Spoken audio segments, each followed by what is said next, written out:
नाविक सिटी का हाल बेहाल था। टूटी हुई इमारतें, हर जगह धूल के बादल और हवा में फैली हुई डंजन की स्मेल सब याद दिला रही थी कि रिफ्ट अभी खत्म नहीं हुई, उसका असर जिंदा है।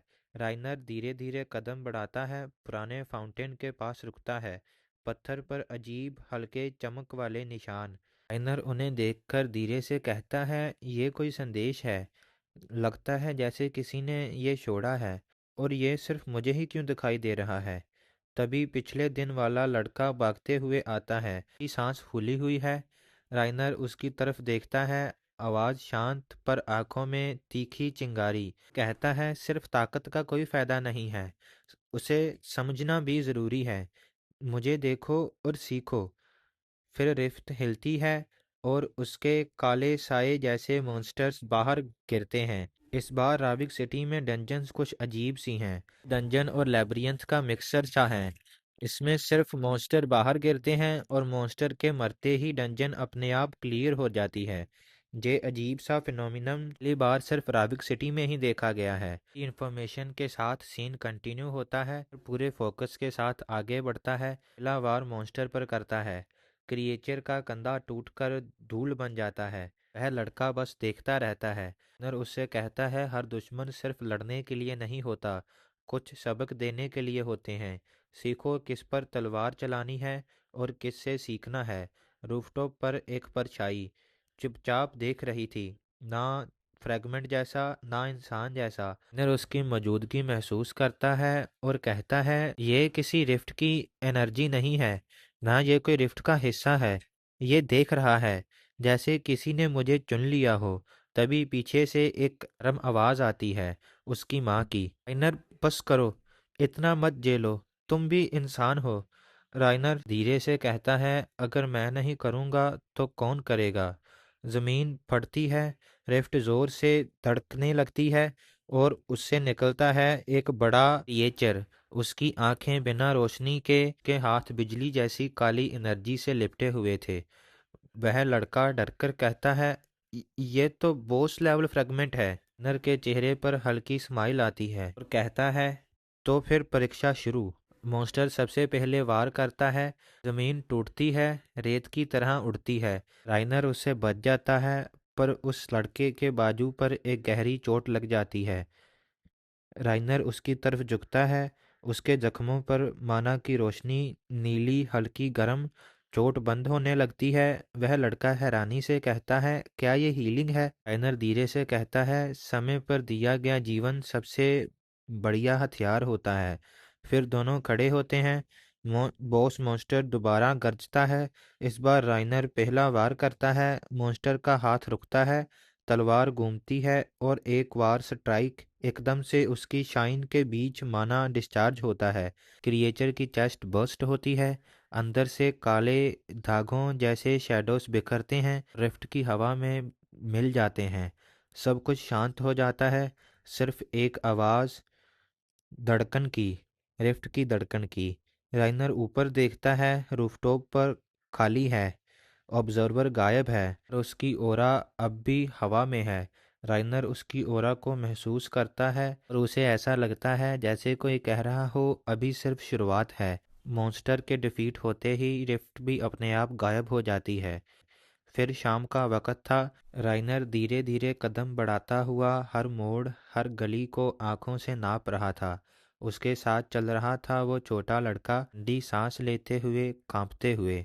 लड़का धीरे से कहता है, मास्टर राइनर, क्या अभी ये करना ज़रूरी है? राइनर उसके सामने झुकता है। आवाज़ शांत पर सख्त कहता है, डर बुरा नहीं होता, डर ही तुम्हें जिंदा रहना सिखाता है। डर से भागो मत, डर को समझो। भी एक आवाज़ आती है। लेफ्ट साइड की काली अंधेरी गली से साए हिलते हैं, जैसे जिंदा हो रहे हों। राइनर का हाथ तुरंत डैगर की तरफ जाता है। अंधेरे से निकलते हैं चार पांच छोटे छोटे फ्रैगमेंट्स। उनकी बॉडी मुर्दों जैसी, किन पर दरारें सी थी और उन दरारों से हल्की नीली रोशनी निकल रही थी। वह छोटा लड़का डरकर पीछे हटता है।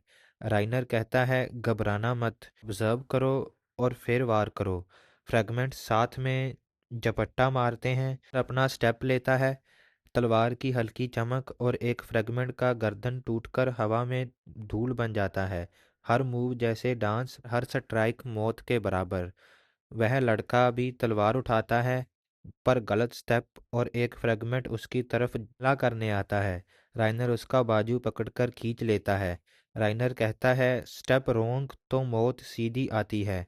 तभी अंधेरे से पीछे से कुछ और साया लंबा होता है, एक आदमी जैसा आकार पर पूरा अंधेरे में लिपटा हुआ, आंखें गहरी लाल, बिना रोशनी के जलती हुई। राइनर कहता है, तो टेस्ट अभी खत्म नहीं हुआ। क्रिएचर लाचार नहीं, तेज है। वो सीधा एक चट्टान तोड़ता हुआ आगे बढ़ता है। राइनर बचता है, उसके शरीर के आसपास का गहरा ओरा जहाँ जहर उसके गाल को चोटिल कर देता है। दीवार टूटकर गिरती है। राइनर चिल्लाता है, पीछे रहो। वह लड़का पीछे हटता है, उसकी सांस और हार्टबीट तेज होती है। राइनर एक तेज वार करता है।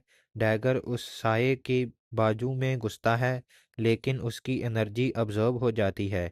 क्रिएचर और तेज और मजबूत हो जाता है। वह लड़का कहता है, वो हमारे अटैक्स तो उसे स्ट्रॉन्ग बना रहे हैं। राइनर का दिमाग बिजली की तरह काम करता है। अगर वह माना को ऑब्जर्व करता है, उसे ओवरलोड करो। एक पल के लिए फ्रैगमेंट उसके कंधे पर वार करता है। राइनर का बाजू खून से भीग जाता है। दर्द तेज, पर वो रुकता नहीं। लड़का शौक में जम जाता है। राइनर अपने खुद के जख्म पर हाथ रखता है।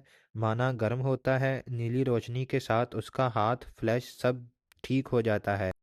लड़का कहता है, मास्टर ये।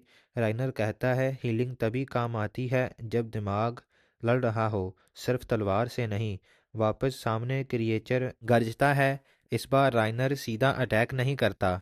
वो क्रिएचर को प्रवोक करता है, उससे माना ऑब्जर्व करने देता है। जब शैडो माना ऑब्जर्व कर रहा होता है, तब राइनर तलवार उसके पेट में घुसा देता है और माना ओवरलोड कर देता है।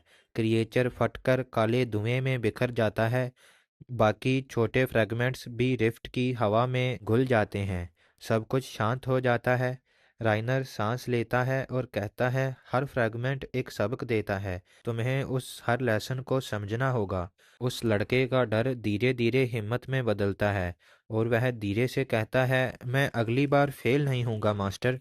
राइनर उसकी तरफ देखता है, पर कुछ नहीं कहता। पर उसकी आंखों में उस लड़के के लिए प्राउड फील होता है। दूर रूफटॉप पर एक और परछाई। ये वही ऑब्जर्वर था जो पिछले कई चैप्टर से राइनर पर नजर रख रहा है। उसकी निगाह सीधा राइनर पर थी, जैसे कह रहा हो, मैं यहाँ हूँ। राविक और शांत लगता है, लेकिन हवा में अब भी वो धड़कन, रिफ्ट की, यहाँ आने वाली तबाही की। राइनर आसमान की तरफ देखता है और फिर अपने टूटे हुए शहर की तरफ।